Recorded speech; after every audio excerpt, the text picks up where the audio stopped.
ലോകത്തിലെ ഏറ്റവും വിചിത്രവും അല്പം ഭയപ്പെടുത്തുന്നതുമായ ഒരു പ്രണയകഥയുണ്ട്.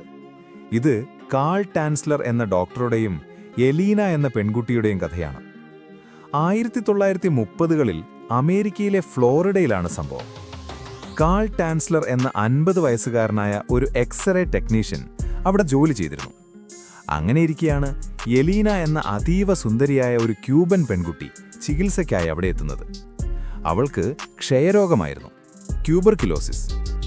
എലീനെ കണ്ട നിമിഷം തന്നെ കാൾ അവളുമായി പ്രണയത്തിലായി. തന്റെ പൂർവികർ സ്വപ്നത്തിൽ വന്ന് കാണിച്ചു തന്ന യഥാർത്ഥ പ്രണയിനി ഇവളാണെന്ന് കാൾ വിശ്വസിച്ചു. എലീനയെ രക്ഷിക്കാൻ അയാൾ പഠിച്ച മണി 18 നോക്കി.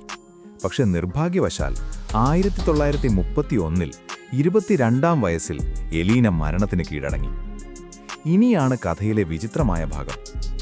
എലീനയുടെ മരണം കാളിന് താങ്ങാനായില്ല. അവളുടെ ശവകുടീരം പണിയാനുള്ള പണം മുടക്കിയത് കാളായിരുന്നു. എല്ലാ ദിവസവും രാത്രി അയാൾ ശവകുടീരത്തിൽ പോയി അവളോട് സംസാരിക്കുമായിരുന്നു.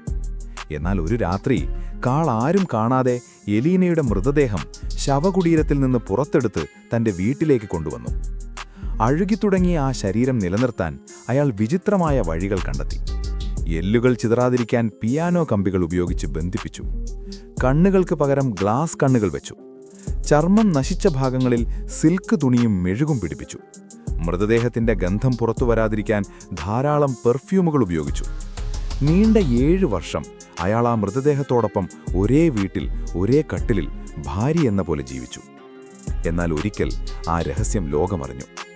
കാൾ എപ്പോഴും പെർഫ്യൂമുകൾ വാങ്ങുന്നതും ജനലിലൂടെ വിചിത്രമായ രൂപത്തെ കാണുന്നതും അയൽക്കാർ ശ്രദ്ധിച്ചു. ഒടുവിൽ സംശയം തോന്നി എലീനയുടെ സഹോദരി കാളിന്റെ വീട്ടിലെത്തി. അവിടെ കണ്ട കാഴ്ച അവരെ ഞെട്ടിച്ചു. എലീനയുടെ മൃതദേഹം ഒരു പാവയെപ്പോലെ അണിയൊരുക്കി വച്ചിരിക്കുന്നു. പോലീസ് കാളിനെ അറസ്റ്റ് ചെയ്തു. പക്ഷേ കുറ്റകൃത്യം നടന്നിട്ട് വർഷങ്ങളായതിനാൽ അയാളെ വിട്ടയച്ചു. എലീനയുടെ മൃതദേഹം പിന്നീട് അധികൃതർ അടക്കം ചെയ്തു. അതിനുശേഷവും കാൾ തന്റെ പ്രണയിനിയെ മറന്നില്ല. പിന്നീട് അയാൾ എലീനയുടെ രൂപത്തിലുള്ള ഒരു പാവയെ ഉണ്ടാക്കി അതിനൊപ്പമാണ് ശിഷ്ടകാലം ജീവിച്ചത്.